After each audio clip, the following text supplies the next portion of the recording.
Is Disney World out of magic? Let's talk about this week in theater.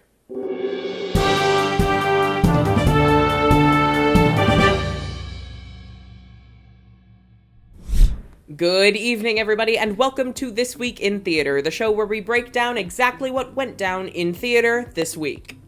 This week in theater, 6 off-Broadway venues and 2 comedy clubs filed a lawsuit against Governor Cuomo and Mayor de Blasio for keeping their businesses shuttered during the pandemic. The lawsuit claims that while restaurants and bars have been allowed to operate at a limited capacity, the same has not been extended to theaters, and that interferes with their right to work, right to contract, and right to engage in commerce. Which would make some sense if 6 of the plaintiffs weren't members of the Off-Broadway League, because the Off-Broadway League is one of the collective bargaining partners of Actors Equity Association that have been poached by SAG-AFTRA to produce virtual theater.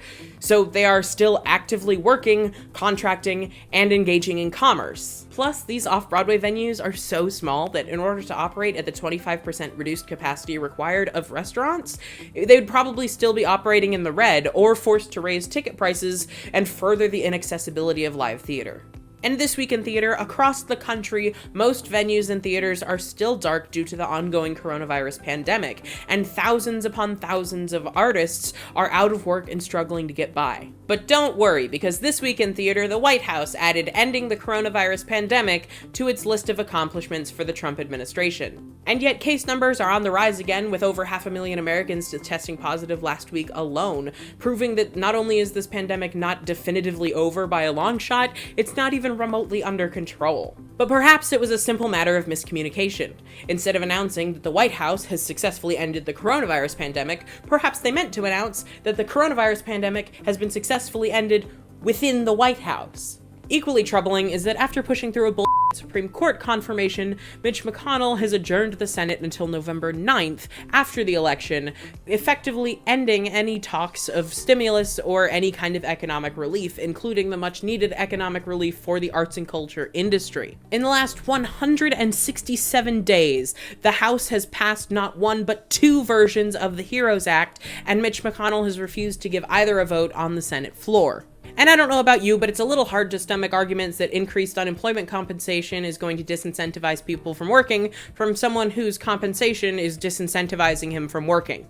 But the good news is, with a deadly pandemic out of control and the entirety of the arts and culture sector of the economy shut down and brought to a grinding halt for over 8 months, all of the people and employees that it takes to operate a sector of the economy that generates $227 billion more than the entirety of transportation are suddenly really available to vote. This week in theater, across the pond, the Olivier Awards were held and gave us a glimpse of what we might expect with the Tony Awards in the coming months. A mix of in-person speeches, Zoom acceptances, scaled-down cabaret-style performances, and of course, plenty of pre-recorded B-roll made for an interesting experience that was very different than what we normally have. The entire awards ceremony, including all of the interviews and wonderful performances, are available for free on YouTube, and the link is in the description below. And this week in theater, the production of Back to the 80s at the Firehouse Theater in Texas abruptly closed when 17 of its cast and crew members came down with the coronavirus. Sources say that there was no regular and proactive coronavirus testing, no social distancing on stage, and no masks worn during rehearsals or performances. Who could have predicted that taking absolutely no safety precautions would allow a deadly and contagious virus to wreak havoc on a cast and crew who work in close quarters 8 shows a week? Firehouse Theater is one of the formerly equity houses that have abandoned their commitment to equity's workplace safety standards and earned themselves a spot on the Do Not Work list earlier this year. But what exactly is the Do Not Work list, and what does it mean for individual members who may have formerly worked at Firehouse Theater? I think it's a good time to put a quarter in the brief. To understand the Do Not Work list, first you have to understand the equity card. Here's my equity card. It's the 100th anniversary equity card from 2013. If you turn your equity card over, current or old, it says on the back, under no circumstances may you rehearse or perform in any company without a properly executed and signed equity contract. So now that we have that detail, we can talk about the Do Not Work list. The Do Not Work list is a means and mechanism to notify our members about a theater, a producer, or producing organization's non-equity status. Because of what I just read off the card, there are going to be theaters that our members and certain members of the 4As, our sister unions, aren't going to be able to work for either. And the do not work list is a list telling you all the theaters and producers as an equity member you are not supposed to work for. Now, why are you not supposed to work for them? That's a second question. And the answer to that is because they don't have a deal with equity. Now, why don't they have a deal with equity? Well, they may have gone into negotiations with equity and the negotiation failed for some reason. They may have refused to bargain with equity, saying, we don't want to use your members, we don't want to pay your rates, we don't want to follow your rules, we don't want to be a bargaining partner with you. Or they may have negotiated in good faith, set up a deal with equity, started to hire our members, and then defaulted somehow on the bargain, the deal, the negotiation that was made. For example, the theaters that are on the do not work list by virtue of our safety spotlight got there by refusing to follow the rules equity had set up for COVID and to work under the rules that equity thought were proper for these times that we're in now. And they decided to use non-equity performers and stage managers instead of equity stage managers. That's how they got there. So the list is a tool to communicate and to let everyone know the theaters that we are not supposed to work at. Can members work in a capacity that is outside of the jurisdiction of equity? So like as a designer or as a director or as a choreographer at these theaters? Or is it they can't work in any capacity at these theaters? Kent, let me read this for you so I get it right. Members are prohibited from accepting employment in any capacity in non-equity productions by Troika, networks, and Big League. Further, if you are offered work by other companies in a non-acting or non-stage management capacity, such as being asked to choreograph a show, potentially in equity's jurisdiction that is not organized, be sure to contact an equity regional director or senior business representative before accepting this work to be sure you're permitted to do so. Accepting unauthorized work that the council has previously determined doesn't support the best interest of its members may subject you to internal union discipline, including losing your membership. I wanted to read that so I got the names of the 3 companies correct. You cannot work in any capacity for those 3 companies. To work in another capacity for a non-union company, it's best that you check with equity first. Once theaters are put onto this do not work list, is there anything that they can do to get themselves off of this do not work list? Is there some kind of process that they have to go to prove that they're going to be in good faith negotiations or uphold their end of the bargain?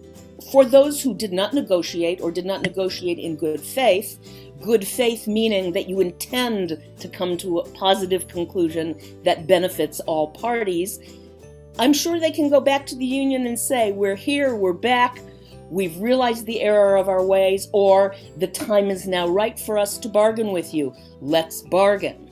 For those who chose to go non-equity during the COVID crisis, I don't know what they can do.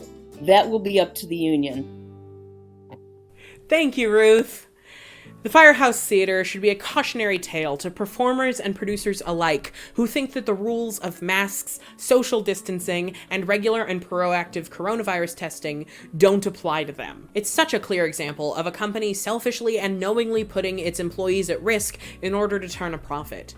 And it views performers as expendable pawns in their game of Monopoly COVID edition. If we as a community, and specifically producers, learn anything from this incident, it's that you absolutely cannot skimp on safety. Putting on a live in-person theater production now, without the proper safety precautions, is like doing a production of Peter Pan, where instead of hiring a professional flying rig, you decide to attach them to a fly rail with some rope and carabiners, and then act surprised when it turns out like this.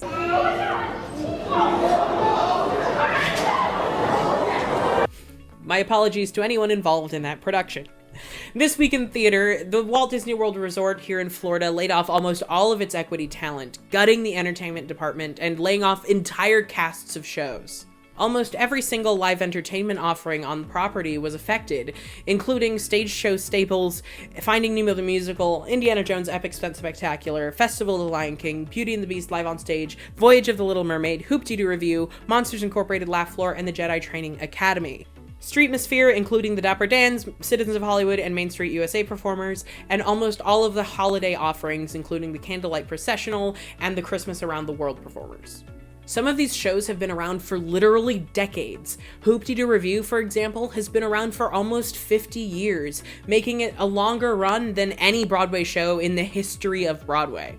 According to reports, these layoffs have affected around 720 of the 760 performers on equity contracts at Walt Disney World.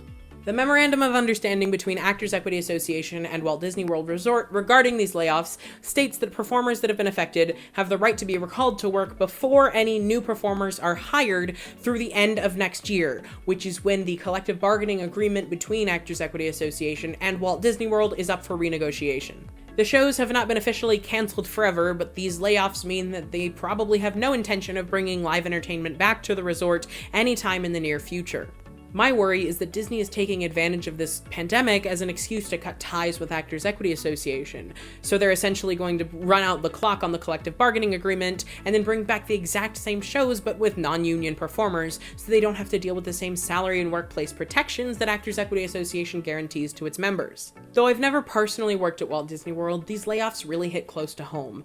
Live entertainment and theme parks, specifically at Disney, is the reason I'm a theatrical professional today. Theme parks were my first exposure to live entertainment as a legitimate career path, and I would drag my family to those shows over and over and over and over every time we would go to the parks. And theme park entertainment is exactly what makes Disney magical. The rides are good, but they're not life-changing. The food is pretty good, but it's nothing you can't find outside of the parks.